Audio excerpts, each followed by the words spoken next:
On the occasion of the interview in the Greek Open TV channel of Habib Saloume, president of the Greek Community of Damascus, we will talk in today's episode about the Ρωμηοί of the Middle East and the tragedy of our modern Greek identity.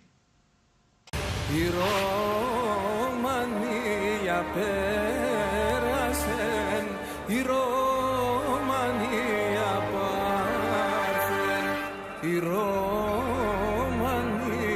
πέρασεν, άνθη και φέρει κι άλλο.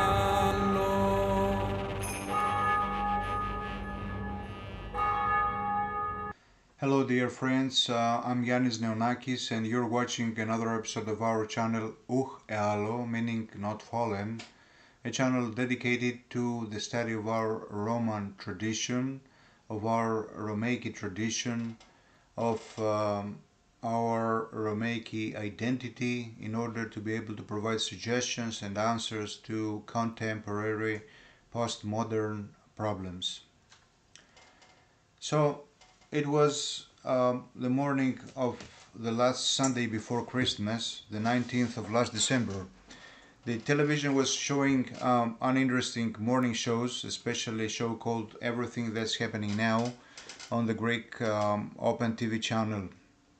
Suddenly, I see the subtitle Christmas in Damascus. I raised the volume. I needed to hear a living voice. The good reporters were talking with the president of the Greek community in Damascus, Habib Saloume, and he was talking about the request of the community for a Greek language teacher and the indifference of the Greek government. The reporter asked how many Greeks there were in the community. 500. 4,000 had come about 100 years ago from Asia Minor, but the community has wilted since then, Habib Saloume replied. And then the bomb was dropped. The phrase that summarizes the core, the heart of the identity crisis of modern Greece. He said, "In Damascus, there are many Orthodox Christians, Roman Orthodox, 100,000, and they are Roman Orthodox." The distinguished reporters were unable to understand what he was talking about. In exactly the same way, the whole of modern Greek society, intentionally raised for decades by the state and its education in an ethnocentric perception, is unable to apprehend the distortion of the historical truth. Greek Orthodox, tried to mumble the good reporter, more in an attempt to realize what he heard. Orthodox and Roman, the president insisted vigorously. And he continued, the same as the Greeks, only they don't know the language. A treasure.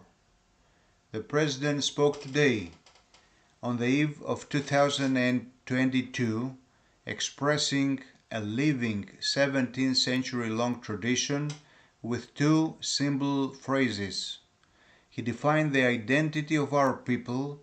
He defined the identity of our genus with two simple phrases: orthodoxy and common Ρωμαϊκή tradition. The language was always a completely secondary parameter. An agreement then that we are the same fact, that we are the same people, the same genus, one genus, the pious genus of the Ρωμηοί. This existing, living voice from distant Damascus overturned the distorting, ethnocentric obsession of the last 2 centuries in Greece. The introversion of the spiritual and historical diminution opening the arms and the possibilities of a unity and soteriological endeleh of the ecumenical man. The pious genus of the Romans of New Rome Constantinople. The pious genus of the Ρωμηοί. This genus was progressively formed within the context of the Roman Empire as a mixing of three traditions: the Greek cultural foundation, the Roman state framework and perception, and the Jewish Old Testament historical course and perspective. The unifying catalyst and creative reformer of this was the light of the historical presence of Jesus Christ in the world, the new freedom of the relationships of the persons, and the inauguration of the theanthropic ontology by him. Mankind, finally free from the shackles of death, re-examines and gives a new meaning to its existence as the ecumenical people of God in its historic course from the memory of ages past to the eschatological, ever bright, experienced and seen grace. The past, current and future friends of the initially incorporeal and then incarnated Christ have the perception and self-consciousness of the creation of a historical unified body with a common political and spiritual guidance, which is heading towards its eschatological perspective. The giving of meaning and the enlightenment of the personal and the collective existence under this future and perspective was and is sanctifying and Catholic, offering hope, enthusiasm, joy and support even in the hardest personal, social and state circumstances. However, on the 19th century, ethnocentrism as an axis of the then blooming modernity will be deceitfully imposed on the things of our region, thus leading to the fracturing of our genus, firstly spiritually and then in the sense of the state. A collective alienation of the ethnic groups and the creation of small puppet states, guided chess pieces on the international geopolitical chessboard, often acting against each other. The externally imposed ethnocentrism and its accompanying value system led and still lead us to internal conflicts with our own traditional system of values, creating a complete disorientation, lack of direction, unsteadiness, and finally annihilation. At the social and state level, especially after the repeated defeats we suffered, i.e.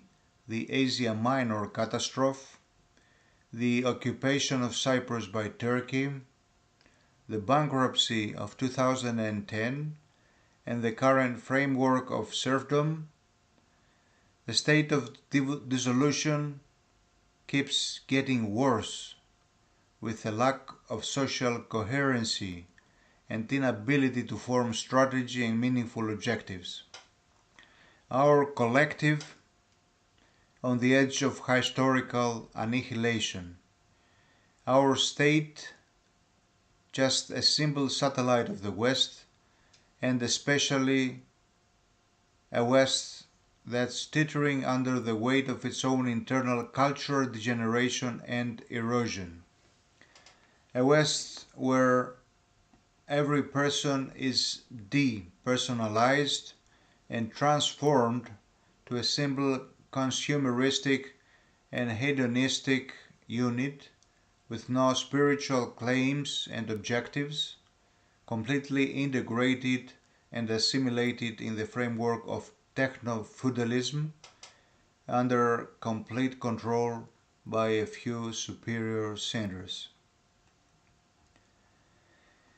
Instead of us Romee, as a unified collective offering suggestions and a soteriological model and paradigm to the whole world, we were led to the fracturing, deletion, and our undeportas spiritual and historical annihilation. On the other hand, it might not be too late. Maybe the realization of the coming annihilation will activate hearts and minds and allow those who have ears to carefully listen to voices like this of the distant Damascus. Maybe the real Romeiki hearts will wake up in the joy of giving meaning and sing like St. John of Damascus centuries ago of the ever-bright feast of everything has been flooded by light, the sky and the earth and the dark depths. All of creation celebrates the resurrection of Christ in which it is affixed. In the notes below, you can find the link of the interview.